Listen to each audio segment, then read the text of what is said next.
Queria cumprimentar o Barry Miles pela sua presença aqui hoje.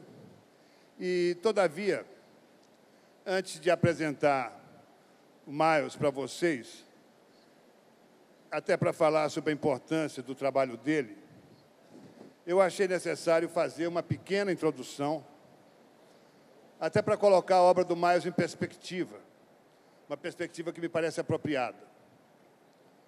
Mas, para isso, eu vou ter que falar um pouco a meu respeito. Eu e o Miles, nós nascemos no mesmo ano, em 1943, há quase 70 anos. Ele na Inglaterra e eu em São Luís do Maranhão, no Nordeste do Brasil. Nessa época, lá, se podia encontrar ainda, talvez se encontre até hoje, usos e costumes que vinham desde a Idade Média. Foi uma longa jornada até este século XXI. Em meados de 50, dos anos 50, minha família se mudou para o Sul. No começo dos anos 60, eu vivia entre Belo Horizonte, Brasília e o Rio de Janeiro. E aí, o mundo começou a mudar. Primeiro, foi a pílula anticoncepcional, o que nos dava uma perspectiva muito alegre a respeito do nosso futuro. Mas logo nós tivemos o golpe militar, em 1964, e na contramão do golpe militar, a revolução sexual, as drogas e movimentos como o movimento negro, uma das mulheres, gay, o faça você mesmo, a ecologia e tantas outras coisas que surgiram a partir daí. No Brasil, naquela época, a gente tinha 3 opções.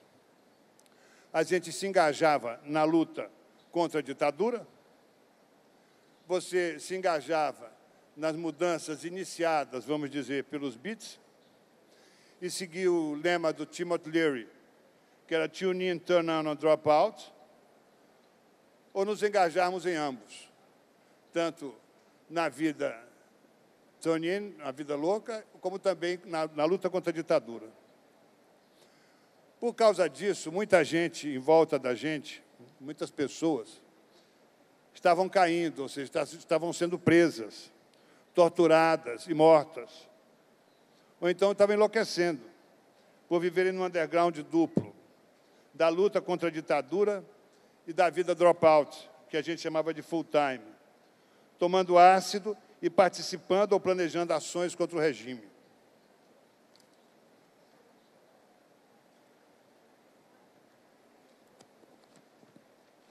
Para nós, o poema Howl, do Ginsberg, não poderia ser mais pungente. Eu vivia, então, assim, uma vida beat e, ao mesmo tempo, estava envolvido num plano para sequestrar um ministro do regime. Mas aí 2 dos meus contatos foram presos, um atrás do outro, e eu decidi fugir do Brasil, antes que eles me pegassem. Eu fiquei 6 anos viajando pela América do Sul, pela Europa, pela Índia, pelo Nepal, Afeganistão, on the road, às vezes viajando por meses de carona e sem dinheiro nenhum no bolso. Durante todo esse tempo, e até hoje, eu ansiava por conhecer alguém que tivesse informações de primeira mão acerca do começo dessa revolução que mudou a minha vida, da qual os Beats foram um dos marcos precursores. E hoje eu tenho aqui essa possibilidade, essa oportunidade. É para mim e para muitos de nós, eu acredito, mais do que um prazer, a realização de um desejo, poder conversar com Barry Miles, a pessoa perfeita para nos contar essa história. Para definir Miles, palavras como seminal, legendário, têm sido usadas. Ele escreveu mais de 20 livros, a maior parte biografias de pessoas como Allen Ginsberg, William Burroughs e Kerouac. Contou histórias como a história do Beach Hotel em Paris. Nos relatou episódios dos anos 50 e 60. Foi um militante chefiando ações importantes, como chairman da YCND, a Youth Campaign for Nuclear Disarmament, a campanha dos jovens para o desarmamento nuclear na Inglaterra. Criou alguns dos primeiros jornais underground, que publicou Burroughs, publicou Ginsberg, dirigiu uma galeria de arte que dava oportunidade a artistas jovens, onde, aliás, Yoko e Lennon se encontraram pela primeira vez. E muitas outras coisas mais. Com suas biografias e seus livros, Miles foi uma espécie de John Reed, de um outro tipo de revolução. Eu sei que estamos todos a fim de ouvir o Miles, mas eu não poderia terminar essa apresentação sem mencionar a qualidade do seu trabalho. O uso preciso da informação, sua dedicação incansável e o valor da sua escrita. Nós somos afortunados por ser ele que nos conta essa história. Eu poderia começar todo um novo capítulo elogiando o seu texto, mas, afinal, seguindo os passos do Bill Burroughs, a primeira pessoa que o Ginsberg ouviu citar Shakespeare numa conversa coloquial, we came here to hear Miles and not to praise him. Ladies and gentlemen, Barry Miles. Ladies and gentlemen, Barry Miles with you. Thank you, Carlos. Então, muito obrigado, Carlos. It's very hard to know how to follow that. É difícil saber como. It's hard to know how to follow é that. difícil saber como então continuar isso que você começou, não é? How should we begin? Do you Então, want to? como é que vamos começar? You want to say something to the Sim, audience? você gostaria de dizer alguma coisa para a plateia? Well, it's very hard to compare my experience, comparar obviously, a minha with experiência, the obviamente, experience of com a people living in experiência Brazil, de pessoas because que vivem no Brasil, in the porque 60s in nos Britain, anos 60 na it was a Grã-Bretanha, situation where we tínhamos uma had situação full onde employment, we had tínhamos pleno a emprego, democracy. tínhamos uma It all would democracia, seem, from a distance, to be pretty much visto à perfect, in distância, fact. parecia But mundo perfeito. in fact, Mas, de fato, the period just after World War período II depois was da Segunda Guerra a Mundial period when people were foi questioning uma all época of the onde as values pessoas that estavam they had questionando brought up todos os with. valores nos quais tinham crescido. Excuse me, I'm going to have to turn this down. Eu vou ter que tirar aqui o fone de ouvido, I had senão eu fico escutando a okay. tradução. I had too many words going on in my head, my own words Muitas and palavras the na words minha of the cabeça, não translator. é? Então, Just after the war in Britain, depois da guerra na there was Grã-Bretanha, quite a lot of money around, there was full employment, and for havia muito people of my dinheiro, generation, havia pleno we could just emprego, go as out and get pessoas a da minha job. geração, And it was então, the first time ever bastava that procurar young emprego e people consegui-lo. Foi a primeira had vez some money in que their pockets, jovens really. tinham realmente dinheiro no bolso. Consequently, instead E, of just como following in the consequência, footsteps ao of your invés de parents, continuar where nas normally you would pisadas leave dos school at the pais, age of onde 14, normalmente então se saía da escola aos 14 immediately start to anos dress like your e parents, imediatamente go into começava-se a a se job, vestir como os everything was very pais conformist. e There então was se much assumia um more of emprego, a tudo muito conformista.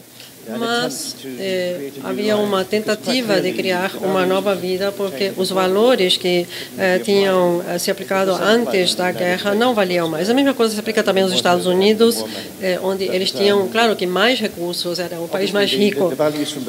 Mas, obviamente, os valores de antes da guerra, então, eles produziram o Holocausto, o bombardeio de Dresden, as bombas atômicas e nucleares sobre Hiroshima e Nagasaki, e claramente isso não é algo ao que nós queríamos voltar, nós queríamos novos valores, algo mais humano, algo mais em favor da vida, algo que então trouxesse elementos para a personalidade humana e não apenas acumular coisas e acumular dinheiro.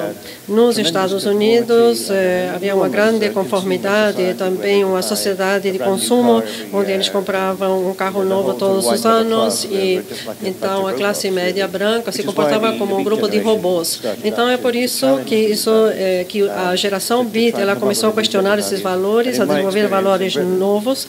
E na minha experiência na Grã-Bretanha, então nós tínhamos pela primeira vez um grupo de jovens que sabiam mais do que seus pais, porque os meus pais eles saíram da escola aos 14 anos. Então o meu pai era motorista de ônibus e a minha mãe então também era uma operária, não é? Então era uma outra época. Enquanto a minha geração, nós não saíamos da escola. Aos 14 anos, nós íamos para a universidade. Eu fui para uma faculdade de artes. Então, nós não podíamos mais olhar para os nossos pais como mentores e orientadores. Nós tínhamos que pegar as nossas ideias de outros lugares. Podíamos prová-las e testá-las com os nossos pais para ver o que iria acontecer, mas normalmente, é claro que eles rejeitavam as nossas novas ideias, porque elas tinham a ver com liberdade sexual, experimentar com drogas e, geralmente, então, ampliar a nossa consciência, não é? Então, nós olhávamos para as pessoas da geração Beat para encontrar novas formas de vida, novos valores. Mas nem todas as novas ideias nos anos 60 eram válidas.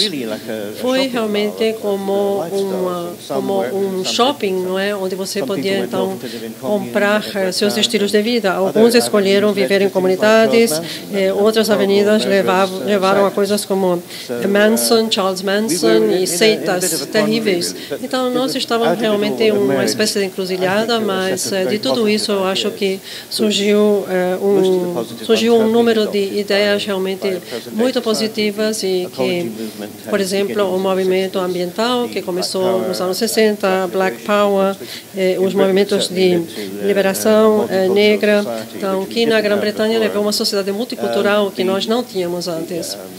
E o fim da perseguição dos homossexuais na Grã-Bretanha, isso tudo se iniciou nos anos 60 e a lei foi mudada em 1967. O movimento de mulheres praticamente também começou nos anos 60.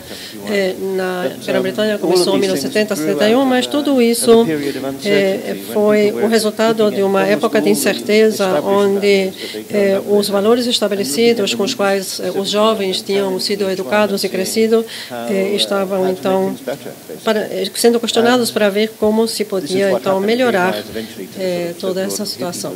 E, então, isso também levou ao surgimento do movimento hippie. E parece como se fosse a mesma coisa nos Estados Unidos e na Grã-Bretanha, mas nos Estados Unidos foi uma reação contra essa opulência, essa sociedade de consumo. Em 1959, os Estados Unidos tinham o maior nível de vida, pelo menos os brancos. Na Grã-Bretanha, pela primeira vez, os jovens tinham algum dinheiro no bolso, mas, estranhamente, chegou à mesma conclusão que nos Estados Unidos, a questionar todos os valores estabelecidos que tinham sido herdados antes da guerra, então desenvolver algo novo e algo melhor. E valores melhores, era isso que a gente procurava, não necessariamente novos, porque novos nem sempre é o melhor. Então, o que vocês acham? O que você acha disso, para começar? Ok. Eu vou então fazer algumas perguntas. So, I will ask Barry some questions. Okay. The first one is like this. So the first one is as follows. During the Reagan and Bush years, and if this weren't... Pareceu que a agenda BEAT havia sido eclipsada. Mas agora, com o Obama sendo reeleito, a maconha e o aborto sendo liberados em alguns países como o Uruguai, em alguns estados americanos, com lésbicas e gays sendo eleitos para o Senado dos Estados Unidos, com o ex-presidente do Brasil, Fernando Henrique, liderando uma campanha internacional pela liberação das drogas e tudo mais. Você acha que essa agenda, que nós estamos on the road novamente? Do you think so? I guess we are. We are certainly in a period of tremendous change. Absolutely enormous changes. Enormes mudanças e transformações. Eu acho que boa parte disso tem a ver com a internet e as formas originais de questionar a sociedade que nós utilizamos através da imprensa underground e através do rock and roll e a disseminação de um estilo de vida contracultural. E tudo isso fez com que todo mundo se sentisse mais livre e tivesse mais liberdade e abertura em relação ao acesso à informação. Ainda temos uma imprensa de contracultura e underground e, de certa forma, ainda estamos on the road, no caminho, mas eu acho que a internet é muito importante. O que Julian Assange está fazendo, todos esses desafios ao establishment que estão sendo realizados, então eu acho a nossa imprensa underground e contracultural, que é o equivalente de estar on the road e no sentido de encontrar novos rumos por onde seguir. Eu acho que a curva de aprendizagem relacionada com a nova tecnologia é praticamente uma curva vertical. Então, é muito difícil dizer especificamente onde nos encontramos nessa época. Então, eu vou deixar isso para os jovens, eles vão saber. Mas os Beats, e outros também, But the Beats have been the forerunners. The Beats have been the forerunners of this thing, and now with the internet and with a greater democratization of information and access, because 70 anos atrás. Não era brincadeira. O avanço com a liberdade feminina, principalmente, é óbvio, patente, positivo, concorreu para diminuir o sofrimento desnecessário. Então, espero que a gente esteja voltando para essa agenda novamente. O Ginsberg disse que ele tinha uma agenda bem ampla. Você acha que alguns beats imaginavam, em sua amplitude histórica, que teriam essa influência?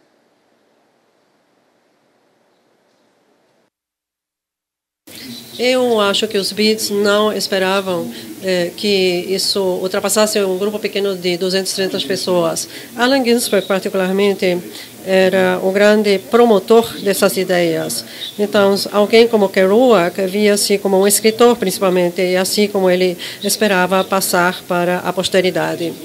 E é quase uma coincidência que ele fosse considerado um líder desse movimento, embora, claro, que ele ajudou a cunhar esse termo, a geração beat, de certa forma estabeleceu essa marca, e mais tarde ele também utilizou isso. O título do meu livro é King of the Beats, em um sentido irônico, porque ele, claro, que não vivia esse estilo de vida. Ele vivia em casa com a mãe dele. Ela pagava, ele dava dinheiro para ele sair por aí, on the road, e ela trabalhava numa fábrica de sapatos. Mas ele era o rei dos beats. E quando a geração beat, então, se transformou nessa ideia, nessa noção, então ele pôde cobrar dinheiro para estar na televisão, para publicar seus livros, ou seu agente, então, fez isso. Mas, de certa forma, ele foi responsável pela marca, mas as ideias existiam independentemente dele e eram amplamente promovidas por Ginsberg, é claro que tinha um histórico de homem de publicidade. Ele começou a trabalhar no edifício Empire State, não é? Talvez eles não tenham tido a ideia maybe they didn't have the idea tão ampla e com uma repercussão histórica tão importante.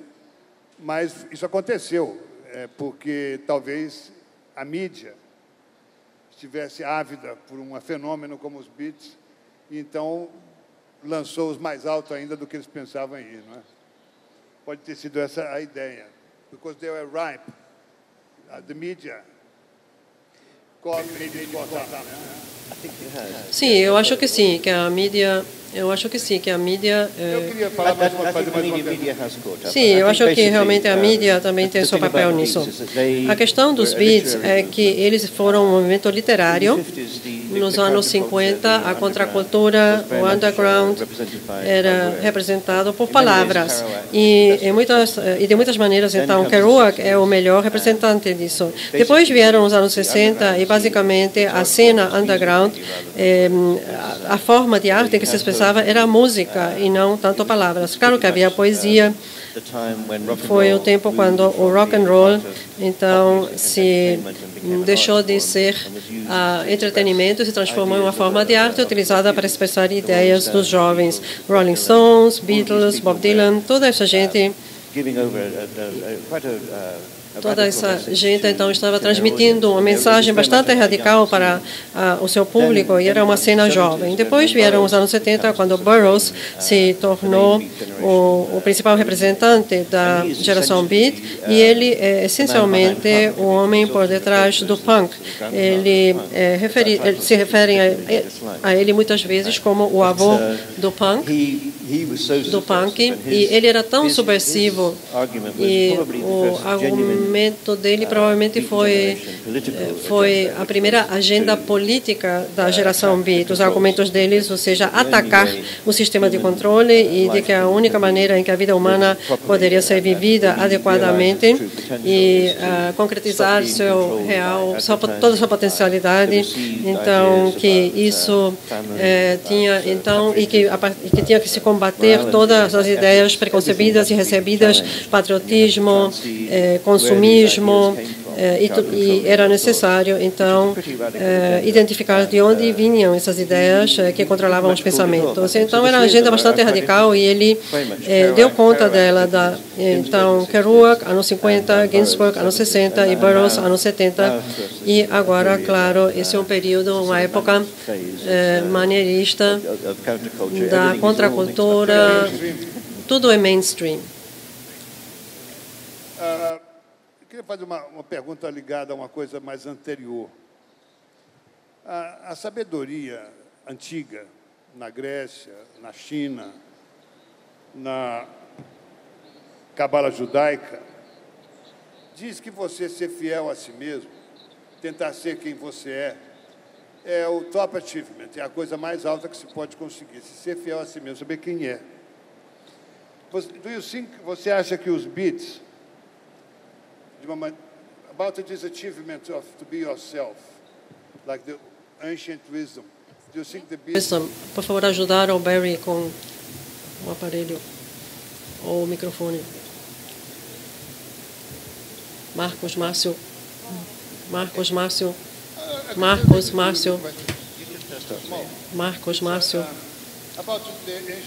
Sim, trata-se da sabedoria antiga de se conhecer a si próprio, e os Beats diziam que na sua agenda, se eles queriam se conhecer a si próprios, não é? Então essa seria a maior realização. Sim, eu acho que... Bom, agora estou ouvindo português. Sim, eu acho que se conhecer a si mesmo, essa frase que nós conhecemos, a que nos foi passada por Aleister Crowley, que você acaba de citar, não é? A citação de Aleister Crowley, não é? Sim, eu não me lembro agora. Sim, eu sei que ele morreu em Lisboa. Sim, mas todo o objetivo disso é não ser controlado pela publicidade, não ser influenciado e considerado por religião, pelo Estado, e que, então, cada um deveria se conhecer a si próprio para chegar à base da sua própria espiritualidade, criatividade. E, para mim, uma das piores coisas do sistema atual de educação na Grã-Bretanha e nos Estados Unidos é que não existe nenhuma ênfase sobre a criatividade. Tudo se trata de ganhar dinheiro e de fazer parte do comércio, entrar para o comércio, comercializar, e o potencial humano está se perdendo. Recentemente, na Grã-Bretanha, eles amalgamaram e fusionaram todas as escolas de arte, então integrando-as ao sistema universitário. Então, tudo o que é de alguma forma, o que parece de alguma forma um pouco diferente, então abriram mão disso. Então, eles estão adequando todos os currículos e, então, por exemplo, cursos de arte estão sendo fechados também, porque, claro, que isso as universidades não gostam disso, porque gera desordem, gera sujeira, não é? As pessoas esculpindo com metais, com madeira, com pedra. Então, também há todo esse sistema de avaliação permanente, então não tem mais espaço para pesquisar. Debaixo do tapete. Não sei se deu para vocês entenderem. I don't know if... Porque os Beats eram conhecidos pela franqueza com que eles falavam as coisas. O Kerouac, por exemplo, não gostava de que se corrigisse os textos, porque ele queria que fosse a coisa mais espontânea possível. Então havia mesmo a procura e o questionamento para que você fosse mais você mesmo. Isso não é uma sabedoria Beats, é uma sabedoria antiga, muito antiga, e é uma coisa que continua presente até hoje, e toda vez que isso acontece, as coisas acontecem dessa maneira, no caminho da liberdade, da diminuição do sofrimento desnecessário, etc. Uma outra pergunta que eu queria fazer é uma coisa de uma curiosidade. O William Burroughs parece ter sido uma pessoa fascinante. A ideia que se tem do Burroughs é que ele foi uma espécie de mentor para o Ginsberg e para o Kerouac. Qual foi, na sua opinião, de fato, o seu papel, o papel do William Burroughs nesse movimento?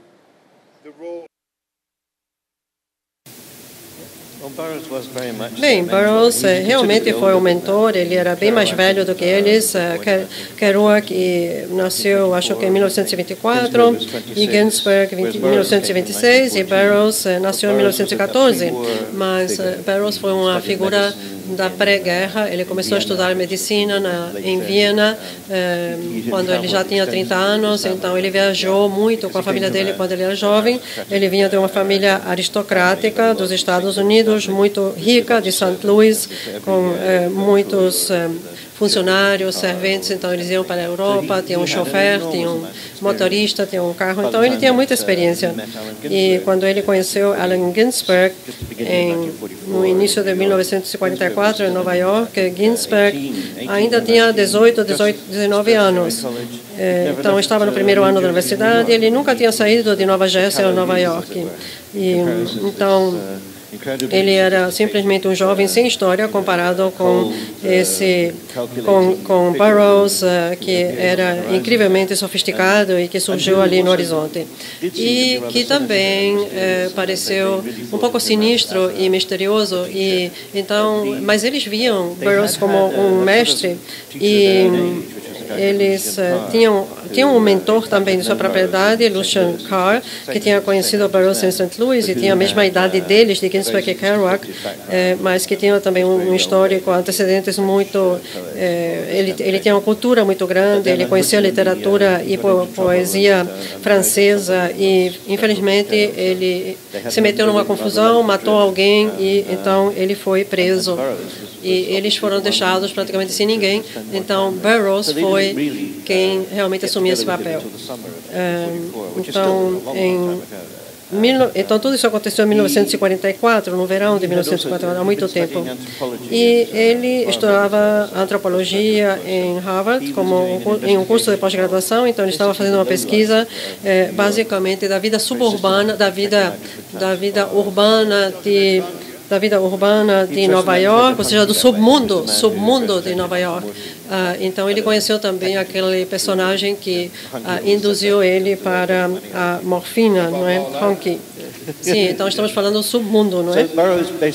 Então, Burroughs desenvolveu um sistema de pensamento que, em última instância, levou ao naked lunch e escritos muito extremos, mas ele nunca se viu como um escritor, ele se via como um antropólogo da vida underground, do submundo e das classes então do submundo em Nova York. Ele sempre foi muito fascinado pelo submundo, que é típico para alguém que ele era homossexual, né? Então, ele sempre se sentiu dissociado da alta sociedade de St. Louis, não é? Ele foi para ele também esteve, ele viveu em um bordel masculino, né?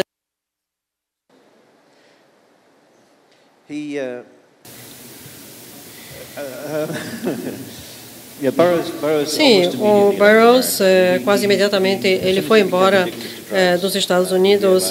Quando ele ficou viciado em drogas, ele viu que não havia lugar para ele na sociedade conformista dos Estados Unidos, porque ele estava tomando drogas ilegais e, além disso, era homossexual. Então, ele se mudou para o leste do Texas, mas pareceu que não era distante demais, longe demais. Ele foi para a cidade do México, viveu lá alguns anos. Infelizmente, ele matou a mulher dele em um acidente com um revólver. Matou ela com um tiro. E ele tinha sido bissexual até essa época e depois ele se tornou mais gay, mais homossexual. E então pareceu então a ele que era melhor deixar o México e ir embora depois que o advogado dele fosse preso. Então ele foi para Tanger e então, esse foi o período quando ele esteve mais distante do mundo de St. Louis. Ele vivia em um prostíbulo homossexual e ele tomava drogas, um tipo de morfina desenvolvido pelos nazistas. Então ele realmente ficou adiciado, foi um dos piores vícios que ele teve, e ao mesmo tempo ele tinha essas fantasias estranhas e desenvolvendo aquilo que ele denominava de rotina, ou seja, pegar algum incidente inofensivo e levar isso até os extremos. Ele sempre foi muito sistemático, ele sempre foi muito metódico e sistemático. Então, e com base nessas rotinas, ele escreveu textos, ele escreveu cartas sobre essas rotinas para Allen Ginsberg durante 6 anos. E foi quando ele se mudou para o Hotel Beat, em Paris, que era um estabelecimento boêmio. Então, ele se encontrou com Ginsberg lá. Então, eles deram forma a tudo isso. Eles já tinham começado em Tanger, mas depois a coisa tomou forma em 1959 em Paris. Então, isso foi um dos textos-chave. Antes disso, também teve o Howl, o Uivo de Ginsberg, e também On the Road, de Kerouac. Ele escreveu várias versões nos anos 50 e acabou, então, publicando aquela que foi publicada em 1958, eu acho. Então, estamos falando de movimento dos anos 50 ainda, não é? Your biography of... O título has a subtitle, The King of the Beats, o Rei dos Beats. E quem lê o livro vê que há uma certa ironia nesse título, nesse subtítulo. Por quê? Why? Why the ironic about Kerouac? Bem, eu estava comentando o fato de que ele usava o termo, a noção de geração beat como forma de se vender a si próprio, de se marketear e de ganhar dinheiro. Mas o problema é que ele fez um trabalho bom demais. E a ideia da geração beat, a ideia de um movimento literário nativo para que fosse um contraponto para o grupo de Bloomsbury na Grã-Bretanha ou a geração perdida, expatriada de Gertrude Stein, Hemingway e Scott Fitzgerald em Paris, foi muito tentadora e a imprensa, a mídia nos Estados Unidos, então, se apegou a isso e tomou, então, essa geração beat, e isso se tornou praticamente, se tornou um movimento disseminado. Quase em todos os lugares havia beatniks e gente fumando haxixe e tocando bongos e usando sandálias. Então, isso se tornou um estilo de vida e ele se tornou um representante desse estilo de vida. Então, infelizmente, a fama então fez demais para ele. Ele queria ser apenas um escritor famoso e acabou sendo considerado um líder, não é, de um movimento. E, em geral, ele vivia seguindo as pegadas da mãe dele. Ele sempre foi muito católico, um membro do Partido Republicano, e então isso criou depois colocou ele em oposição ao movimento hippie mais adiante, em relação também à guerra do Vietnã, etc. E quando ele morreu, em 1969, vários dos livros que ele tinha escrito, ele não conseguia publicá-los. Então, no fim dos anos 60, ele tinha desaparecido como essa figura líder, e foi só apenas nos anos 70 e 80 que ele, não vou dizer reabilitado, mas que a marca dele foi recuperada e que ele se transformou em uma espécie de símbolo, uma tábua rasa, onde as pessoas podiam projetar, em cima da qual as pessoas podiam projetar aquilo que quisessem. Ou seja, não se podia identificar ele com determinadas ideias, mas ele virou uma figura de fantasia que então foi utilizada. Então, o Rei dos Beats, o título do meu livro, então tem a ver com a ideia depois da morte dela. Claro que ele não era o Rei dos Beats, ele nem sequer foi um beat, ele não tinha esse estilo de vida, ele morava em casa com a mãezinha dele. Então, so this is really a very straight thing to do, that is to live with his mom. But anyway, Kerouac era racista, sim. Num determinado momento ele foi, inclusive, macartista. O que ele tinha era essa atitude que o Barry falou. Eu queria fazer uma pergunta totalmente literária agora. Essa coisa que eu falei dos Beatles procurando ser o que eles eram, se apresentarem como eram, de procurar ser fiéis a eles mesmos, de perguntar as coisas e falar na lata e tudo, levou a outras ações com o mesmo objetivo. Uma delas era proposta pelo Kerouac, que era a escrita automática, ou pelo menos com o menor número de correções possível. Todavia, pelo que se entende, o manuscrito de On the Road sofreu várias alterações. Até que ponto você acha que o On the Road é, de fato, um exemplo dessa escrita automática sem correção? Bem, eu acho que a maior parte de On the Road é tal qual ele escreveu, mas ele fez uma série de versões anteriores e quando então ele sentou e então começou a colocar o papel na máquina de escrever, ele já tinha uma boa ideia de como seria. O que ele fez para ser tão espontâneo quanto possível, ele colou as folhas, não é? Ou usou um papel translúcido contínuo, não é? Então era papel que chegava em grandes rolos. E então ele colou todos esses rolos e então ficava alimentando isso para a máquina de escrever e digitava como um louco durante dias. E então a versão que ele escreveu, que ele mandou para a editora, é bastante similar à que foi publicada. Então, boa parte do que ele fez, ele planejou, ele fez versões anteriores, as visões de Cody, então são a versão anterior a On the Road. Mas depois, quando ele começou a dar forma a esse texto, então algumas coisas tiveram que ser mudadas, e uma delas é que os editores queriam que ele utilizasse pseudônimos e não os nomes verdadeiros, ou seja, personagens como Neil Cassidy Burrow e Ginsberg receberam outros nomes. Centenas de nomes mudaram, então a maioria das biografias de Kerouac contém indicações sobre quem é quem. A outra coisa é que não é verdadeiramente uma prestação de contas verdadeira daquilo que acontecia.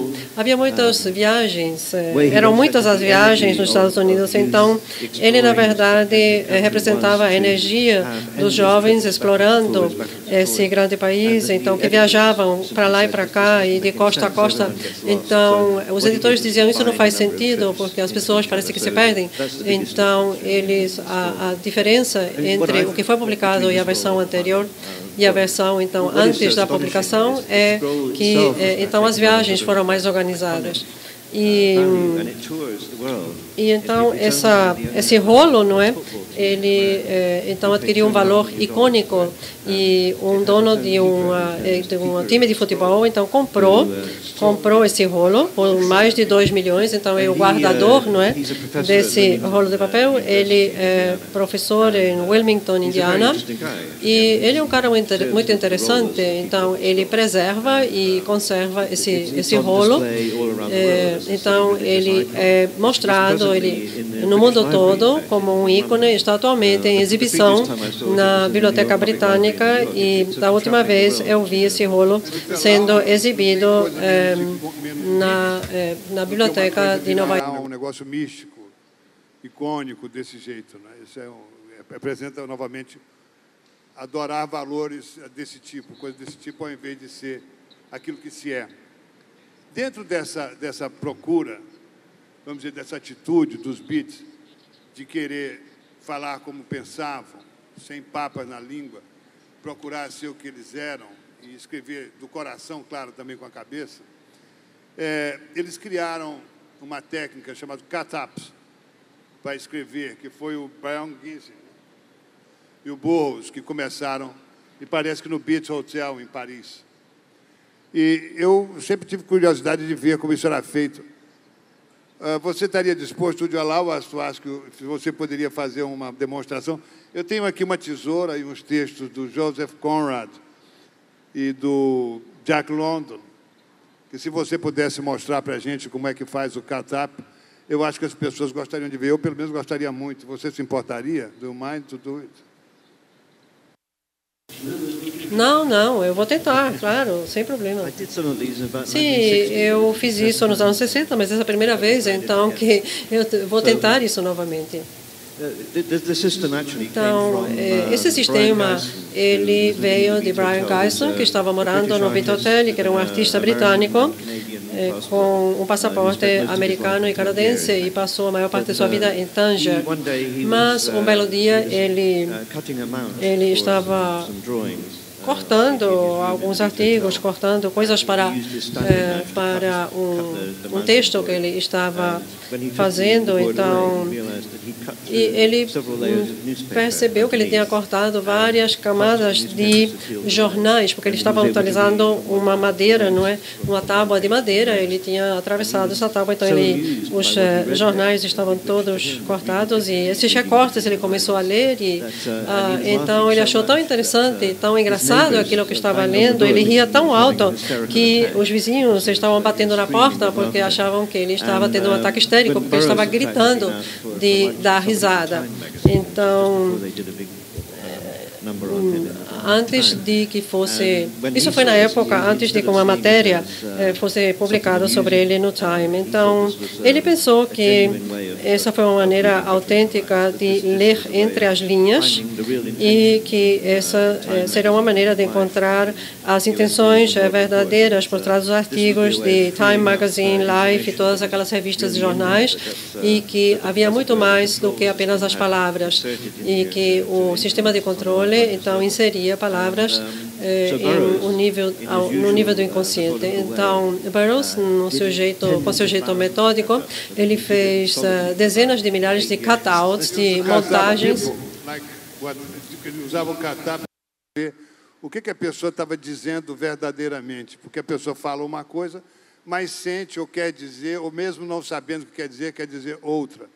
Então, através dessa técnica, ele tentava entrar no que a pessoa realmente estava dizendo. Ele chegou a dizer: eu quero saber se as pessoas são agentes de quê? De que você é agente? De que você é agente? Então, ele queria, com o catap, chegar no fundo, no ímã, no que a pessoa era mesmo. Mas está aqui, se você quiser.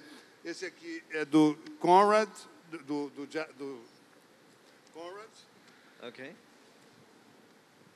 So, okay. Material by Conrad. Sim, podemos fazer um para cada, não é? Tem papel suficiente aqui. E eu vou então cortar. Eu vou ter que deixar isso aqui, o microfone, na mesa.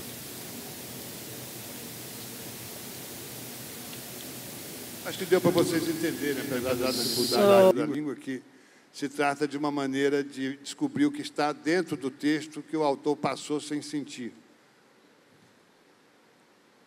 Os dadaístas já faziam isso antes. O Tsara escreveu um texto sobre como escrever um poema, em que ele tenta fazer isso. E a palavra dada, de acordo com Carpo, vem do fato da Europa, naquela época, estar numa tragédia muito grande, e eles procurarem, através de palavras infantis, como dá, uma inocência que naquele momento tinha se perdido. Então, talvez seja esse o tipo de proposta, buscar aquilo que ainda está dentro de você, que o catap quer produzir.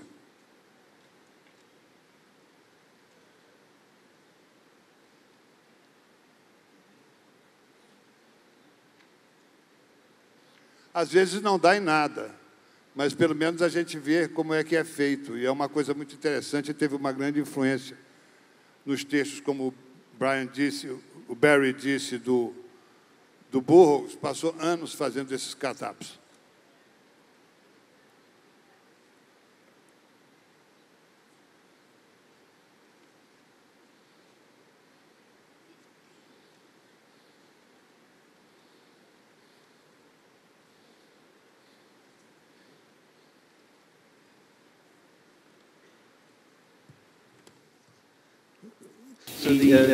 Sim, então, o princípio básico é que você literalmente tem duas faixas de texto, então você as coloca uma junto da outra. Burroughs geralmente as cortava em 4 pedaços e movimentava, e em geral ele fazia uma grade na página para ver como, então numa folha, para ver como isso funcionava. Eu vou falar em inglês, depois eu vou dizer como é que I fica will em speak português. English and then I say it in Em Portuguese. inglês fica, her smile, So, wonderful, divine. Her boat had been outed athright her sim, eyes. então ele vai The falar way depois what you dragon head sprout texto was em of its português. flowers point. Então quer dizer o seguinte, seu sorriso he is now maravilhoso, divino, o seu barco tinha sido alterado ali na frente dos seus olhos. Lá estava ela, com a figura do dragão na proa apontando. Quer dizer, ele não escreveu isso, mas você fazendo o catap, você chega nesse tipo de interação de texto. Do you have anything there? Sim, a questão de tudo isso é que incentivar as ideias. Então, essas são maneiras de realmente entrar dentro do texto, e a maneira como Burroughs usava esse sistema, a partir de 2, 3 páginas, ele talvez conseguisse uma linha que depois era datilografada em uma folha, e depois ele fazia outro cut-up, então obtinha uma outra linha, e ele cortava, então, dezenas de páginas até, então, conseguir um texto, não é? Então, isso liberava ideias, não é? Então, era como os pontos que deflagravam fantasias, ideias, mas, infelizmente, claro que isso não pode, isso vai até um certo ponto, e ele escreveu alguns romances longos, nessa época que a maior parte das pessoas achava não dava para ler, não é? Então, foram 2 livros, e eram quase impossíveis de entender. Então, a maioria das pessoas não conseguiam entender. Então, ele revisou esses textos, introduziu mais narrativas para que fossem mais legíveis. Mas, para ele, foi sempre uma maneira de realmente cortar, então, e chegar até aquilo que fazia o controle, e ele estendia isso a outros setores da vida, e ele achava que as pessoas deveriam analisar as relações da mesma maneira, então, fazer o cut-up, o corte das amizades, então ver assim quais eram as características das pessoas, então que partes em você provém de outras pessoas, de seus professores, de seus pais, de seus noivos, noivas, etc. Então ele utilizou isso, e ele sempre conseguiu, ele sempre fazia. Então isso se tornou mais do que uma técnica literária, se tornou um enfoque, uma abordagem para a vida, uma maneira de como, então, identificar sistemas de controle ocultos. Eu quero dizer que o escritor encontrar uma frase que faz com que você suba vários degraus numa frase só, ou seja, uma coisa que é absolutamente inusitada, mas que diz, e mais do que isso, tem uma beleza, como essa frase que eu li, isso vale um dia de trabalho. Então, os catapos, eles dão insights, dão visões, permitem a você utilizar essa técnica e conseguir frases que, de outra maneira, você não conseguiria no seu texto. Eu queria falar também ainda uma coisa, depois nós vamos entrar nas perguntas, se a gente tiver tempo. O meu último livro de poesia chama-se Goliardos, porque eu senti um paralelo entre a minha vida on the road e os Goliardos, que eram poetas vagantes do século XII. Eles são considerados um dos marcos precursores do Renascimento. E eles escreviam poemas como esse que eu vou ler, que eu vou apresentar primeiro em português, depois eu vou fazer uma tradução macarrônica, dura, grossa, para o Barry ouvir e ver o que ele acha, se tem alguma relação. Esse poema, eu lembro a vocês, que é do século XII. Vós que não podeis beber, ide para longe destas festas. Aqui não é lugar para abstêmios. Baco, virás bem, acolhido e desejado. Por ti, nosso espírito se torna alegre, ávido de sensualidade mais que de saúde. She translated it to you.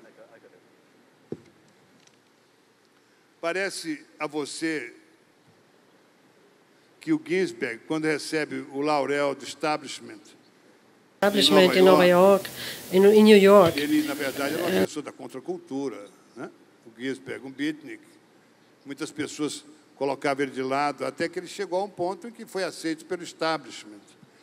E culminou nessa cerimônia em Nova York, em que a academia, o establishment local, o recebeu para dar a ele um prêmio e a consagração, incluí-lo no establishment, né? E quando ele foi saudado pelo mais alto representante do grupo, da academia, que então, o que ia ser um escândalo se ele fizesse antes, se declarou gay, o que levou o Ginsberg depois a dizer, para que todo mundo morresse de rir, que a partir daí em diante ele podia chupar paus com a aval da academia. E os goleados que defendem a liberdade e a avidez sexual, mesmo com o intervalo de 8 séculos depois, parece que eles estão lutando pela mesma coisa.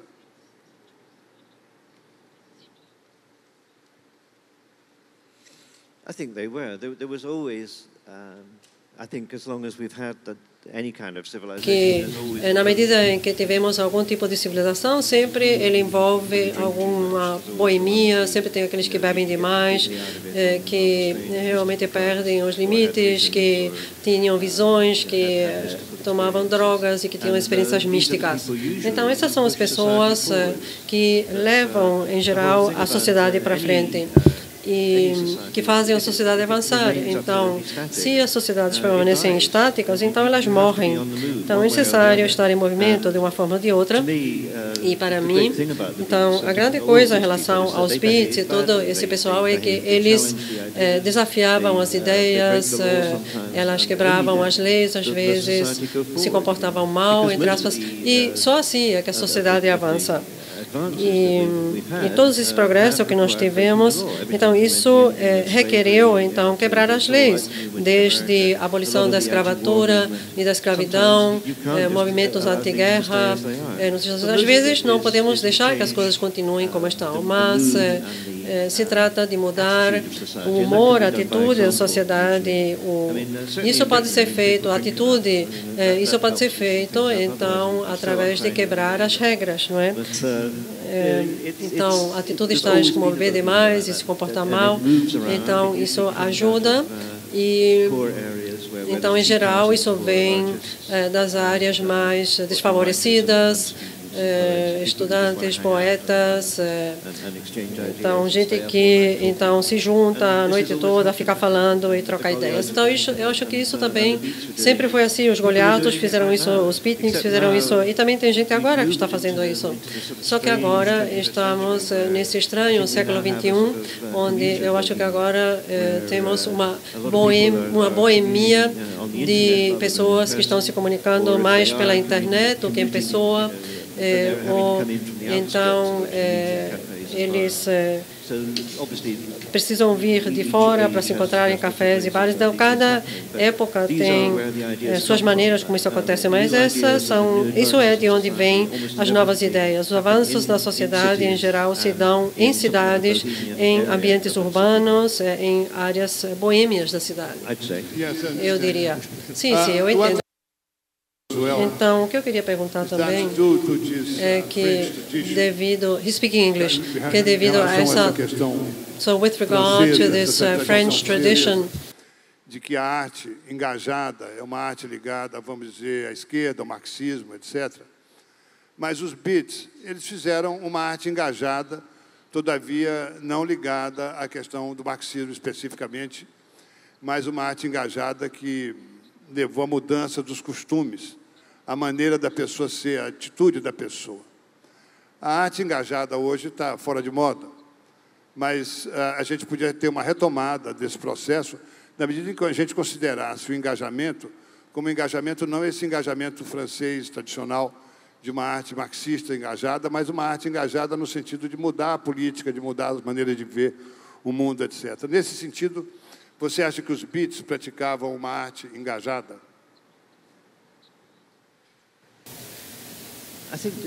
Bem, eu acho que os beats, eles eram engajados no sentido de uma política pessoal, de um engajamento pessoal. Eles estavam dispostos a se envolver com ativismo político relacionado a determinadas questões, a legalização da maconha, os movimentos anti-guerra, a legalização da homossexualidade, do homossexualismo, tudo isso, mas eles nunca tiveram, nunca tomaram partido, nem no sentido do político. Então, a mãe de Ginsberg era do Partido Comunista, mas ele se tornou anarquista pessoalmente.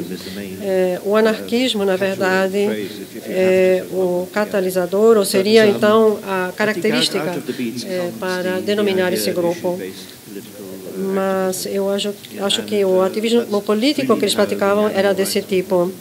E o movimento ambiental, o movimento em favor dos animais, isso também são movimentos políticos, mas não dentro de partidos, então não partidários. Então eles sim eram engajados, eles queriam transformar o mundo, fazer com que o mundo fosse melhor.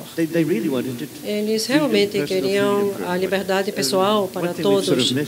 E uma coisa que eu acho que deixamos de fora é que eles foram um movimento literário, e a grande coisa que eles fizeram e que não tinha acontecido antes é mostrar que você pode escrever sobre tudo.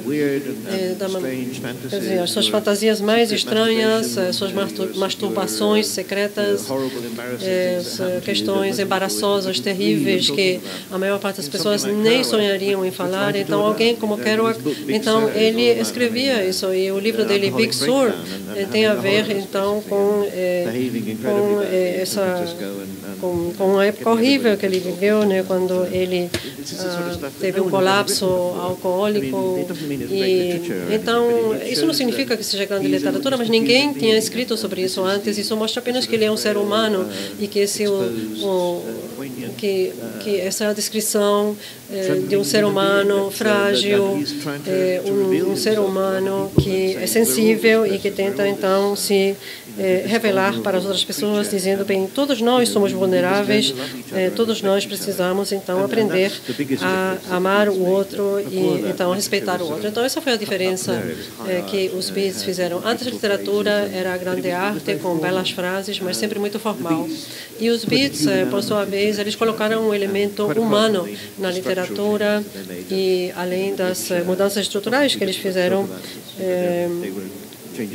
foram mudanças na língua inglesa que eles fizeram, mas a ideia é que eles queriam se expressar, e a primeira vez que alguém escrevia isso, punha isso no papel. Há uma abordagem do Beatnik como um movimento literário, porque todos eles escreviam praticamente, eram poetas. Mas, na verdade, foi mais do que isso. Foi uma maneira de ser, uma atitude, uma revelação, e que eu acredito que tenha tido uma influência na sociedade moderna, como parte de um mix que envolveu os movimentos sociais, o movimento pela liberação feminina, a questão dos negros, que mudaram a sociedade. Eu acho que isso mudou mais do que qualquer outra ação mais ideológica.